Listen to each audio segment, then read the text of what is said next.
Hey, what's up guys? Ken here from the Retro Toroscopades channel in Malaysia. Now it took me long enough I guess to get this review done, but I'm finally doing it. Let's welcome the Sorceress, heroic guardian of Castle Grayskull.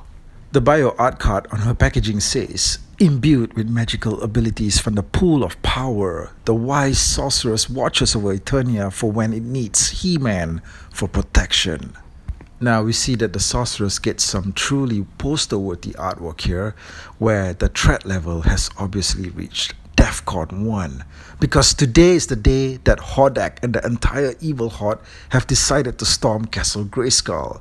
The gang's all here, guys. Plus, future action figures in the waiting such as Modulok, Mantana, Leech, Grizzlaw, already produces an action figure but an overpriced exclusive at this point. And of course, the Wave 4 original Hordak. So serious is the situation that the sorceress is forced to call upon He-Man. That's right. Even though she's the star of the package, yet she's still gonna need He-Man to save the day. Out of the package, and you somehow can't help but feel that the sorceress looks really young. Almost too young to have an adult daughter like Tila. Well, maybe it's because she's eternal, okay? Yeah. But man, you know what? She sure did look old in the 1987 Masters of the Universe movie, okay? You know, remember that one? Now, the design and the colors are dead on accurate to how you remember her from both the classic toy line and the cartoon. Everything looks bright and clean, and you know what? This is pretty much what I would think is the definitive sorceress figure for this particular scale. Of course, we did get a preview of what this figure could look like with the exclusive Temple of Darkness sorceress that came with the Castle Grayskull playset earlier this year. But as some of you feedbacked in the comment section for one of my earlier videos where I talked about the Wave 7 figures, not everyone has managed to get their hands on the castle. You know what? There's like a plane flying overhead at the moment. I don't know if you can hear it, okay? I mean, just right when I'm doing this recording, there's like a plane flying right overhead, okay? You know, I mean, did the sorceress summon this plane? Yeah, so look, anyway. So since not everybody got their hands on that Temple of Darkness sorceress, this pretty much counts as a pretty new figure, I would say.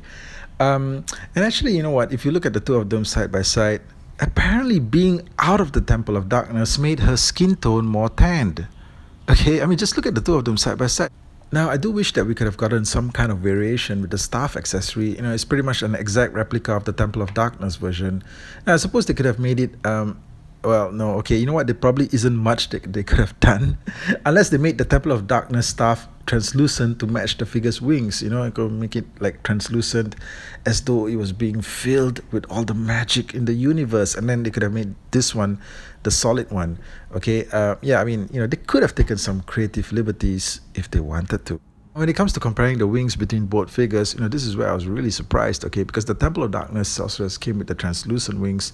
The sorceress that we're getting now in Wave 7 has the solid wings, you know, that match her cartoon and classic toyline appearance. But however, if you take a closer look, there is a surprise here. Now, what that is that they've actually incorporated paint shading and toning to achieve the desired look of the wings. Now, this is frankly quite stunning, and to the best of my knowledge, it's the first time that this paint technique has been used in Origins. Usually, the colors are just flat and even, okay? Each color is always in their respective space. They never bleed into the other. But that's not what we're seeing here at all, okay? And I can't tell you the number of times that I've looked at the armor sections and the weaponry on the Origins figures and just wished that there could have been some form of weathering or shading, you know, just to make the pieces look more dynamic, okay? So seeing something like this here, man, this is absolutely awesome. Now, similar to the Temple of Darkness sorceress, you know, if you just tilt the figure over and let the headdress take over, it kind of gives her the appearance of a falcon. You know, just a majestic falcon gliding through the air. You look at something? Whoa! Oh, easy there, sorceress. Don't turn me into a dungeon rat. Okay guys, so that's my look at the MOTU Origins Wave 7 Sorceress figure.